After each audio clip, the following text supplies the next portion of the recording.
నాడు యూనివర్సిటీ మంచి భవిష్యత్తు కోసం తెలుగు విద్యార్థులు ఇష్టపడే యూనివర్సిటీ. కాల్ 9059052378 9059052379. నిజంగానే నెక్స్ట్ ఒక యుద్ధం జరగబోతోందా? నెక్స్ట్ వరల్డ్ వార్ జరగబోతోందా? లేకపోతే రెండు దేశాల మధ్య యుద్ధం జరగబోతోందా? ఇట్లాంటి క్వశ్చన్స్ చాలా రేజ్ అవుతున్నాయి. ఎందుకంటే మాటల యుద్ధం ఒక పీక్ స్టేజ్కి చేరుకుంది అనుకోవచ్చు. అట్లాగే ఈ మాటల యుద్ధం మరి నిజంగానే ప్రత్యక్ష యుద్ధానికి దారితీసే అవకాశం ఉంది అంటూ కూడా వార్తలు వస్తూ ఉన్నాయి. ఎందుకంటే వార్నింగ్స్ చాలా సీరియస్గా అయిపోయాయి. ఇరాన్ వర్సెస్ అమెరికా లాగా మారిపోయింది. సో ట్రంప్ వచ్చిన తర్వాత నిర్ణయాలు చాలా ఫాస్ట్గా ఉండడమే కాదు, ఏమంటారు, చాలా డేంజరస్ నిర్ణయాలు కూడా తీసుకుంటున్నారు ట్రంప్ అనుకోవచ్చు. ఎందుకంటే అట్లాగే ఉన్నాయి వార్నింగ్స్ కూడా, దాని రియాక్షన్స్ కూడా మిగతా దేశాలు కూడా అట్లాగే ఇస్తున్న సిచ్యువేషన్ అయితే కనిపిస్తోంది. ప్రస్తుతం ఇప్పుడు ఇరాన్కు ట్రంప్ ఒక అల్టిమేటం అయితే జారీ చేసిండ్రు. అది ఏంటి అంటే, కొత్త అణు ఒప్పందానికి ఒప్పుకోకపోతే ఇరాన్పై కని విని ఎరగని రీతిలో బాంబులు వేస్తామని అమెరికా అధ్యక్షుడు డొనాల్డ్ ట్రంప్ హెచ్చరించారు. సో ఒక రకంగా మేము యుద్ధం చేయబోతున్నామని అనౌన్స్ చేసిన పరిస్థితి కనిపిస్తోంది. కొత్త అణు ఒప్పందం కుదుర్చుకునేందుకు ప్రత్యక్ష చర్చలకు రావాలంటూ ట్రంప్ లేఖ ద్వారా ఇచ్చిన ఆహ్వానాన్ని ఇరాన్ అధ్యక్షుడు పెజెష్కియాన్ తిరస్కరించిండు. ప్రత్యక్ష చర్చలకు ఒప్పుకోము, ఒమన్ వేదికగా పరోక్ష చర్చలకు సిద్ధమని ఆయన అనౌన్స్ చేసిండు. ఈ నేపథ్యంలో ట్రంప్ ఎన్బిసి సంస్థకు ఒక ఇంటర్వ్యూ ఇచ్చిండ్రు. ఇరాన్ని అక్కడి నుంచే హెచ్చరించిండ్రు కూడా. 2 నెలల్లోగా ఇరాన్ కొత్త అణు ఒప్పందం కుదుర్చుకోవాలన్నారు. లేకపోతే తర్వాత జరగబోయే పరిణామాలను ఎవ్వరూ ఊహించలేరు అని కూడా వార్నింగ్ ఇచ్చారు డొనాల్డ్ ట్రంప్.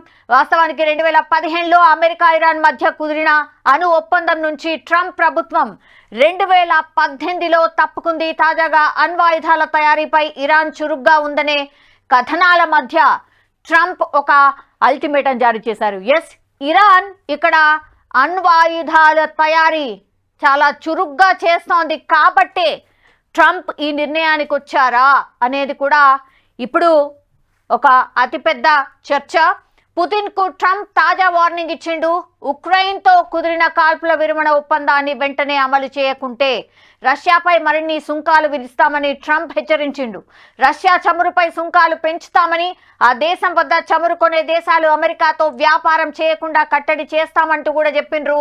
ఉక్రెయిన్లో జెలెన్స్కీ ఊసులేని తాత్కాలిక ప్రభుత్వం ఏర్పాటుకు పుతిన్ పిలుపునివ్వడం ట్రంప్ ఆగ్రహానికి కారణమైంది అనుకోవచ్చు. ఇంకో రకంగా సో పుతిన్కి ఇంకోవైపు వార్నింగ్ ఇచ్చిండు డొనాల్డ్ ట్రంప్. అటువైపేమో ఇరాన్, దెన్ ఇటువైపేమో పుతిన్కు వార్నింగ్ ఇచ్చిన సిచ్యువేషన్. ఇక్కడ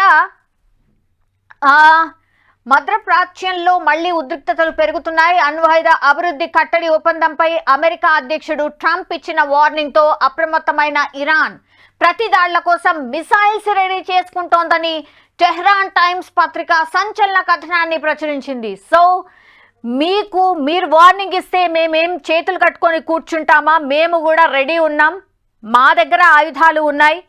మీరు వార్నింగ్ ఇస్తే మేము చేతులు ఏం కట్టుకొని కూర్చోము, మేము కూడా రెడీగా ఉన్నామంటూ ఒక హెచ్చరిక లాంటిదే అనుకోవచ్చు.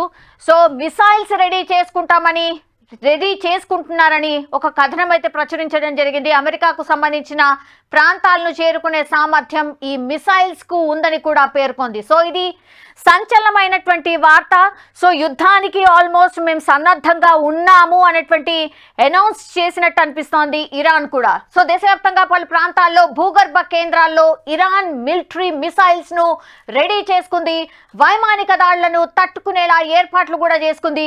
ప్రపంచవ్యాప్తంగా అమెరికాకు చెందిన స్థావరాలను టార్గెట్ చేసే సామర్థ్యం ఈ మిసైల్స్ కు ఉన్నట్టు టెహ్రాన్ టైమ్స్ పేర్కొంది. ఇదే ట్రంప్ ఆగ్రహానికి ఒక రకంగా కారణమైంది అనుకోవచ్చు. ఎందుకంటే అమెరికాను ఏ దేశమైనా డామినేట్ చేయాలని చూసినా కూడా ట్రంప్ ఇట్లనే రియాక్ట్ అయిన పరిస్థితి మనం చూస్తూ ఉంటాం. సో ఆదివారం డొనాల్డ్ ట్రంప్ చేసిన ప్రకటన మధ్యప్రాచ్యంలో కలకలానికి దారి తీసిందని చెప్పొచ్చు. అణ్వాయుధ అభివృద్ధి కట్టడి కోసం ఒప్పందంపై ఇరాన్ సంతకం చేయకపోతే వైమానిక దాడులు కూడా చేసేందుకు వెనకాడబోమని డొనాల్డ్ ట్రంప్ గట్టి వార్నింగ్ ఇచ్చారు. సో అటువైపేమో ఇరాన్ పూర్తిగా రెడీ అయిపోయింది, ఇంకోవైపేమో మీరు ఇట్లా మా పైన ఏదో డామినేట్ చేయడానికి చూస్తే మాత్రం మేము కూడా చూస్తూ ఊరుకోం.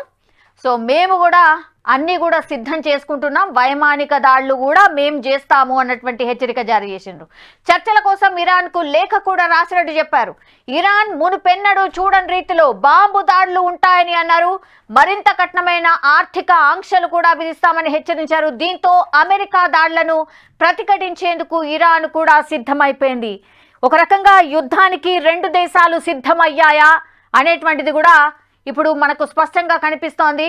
సో 2015లో ఇరాన్తో అమెరికా కుదుర్చుకున్నటువంటి JCPOA ఒప్పందం నుంచి ట్రంప్ 2018లో వైదొలిగిండు.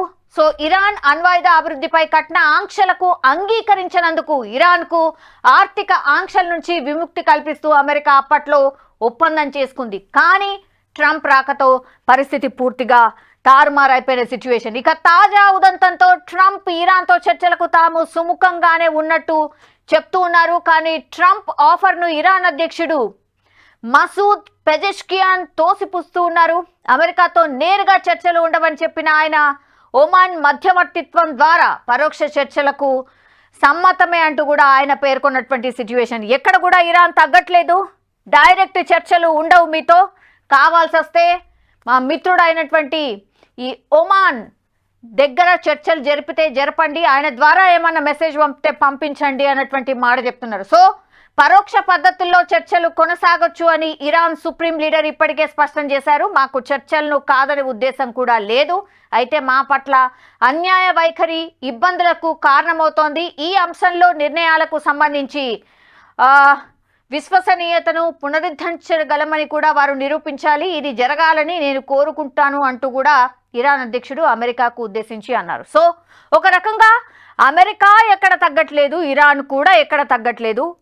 ఆ అణు ఒప్పందం ఏదైతే జరిగిందో ఆ ఒప్పందానికి సంబంధించి మాటల యుద్ధం అయితే ప్రస్తుతం నడుస్తోంది. మరి ఈ మాటల యుద్ధానికి దారి తీస్తుందా, లేకపోతే ఏమైనా చర్చలు జరిపి అక్కడికే సద్దు మణుగుతుందా అనేది చూడాలి. బట్ ఒకవేళ ఏ దేశమైనా ఇంకొక అడుగు ముందుకేస్తే మాత్రం యుద్ధం అయితే తప్పదు అన్నటువంటిది అయితే స్పష్టంగా దీన్ని బట్టే అయితే మనకైతే అర్థమవుతోంది.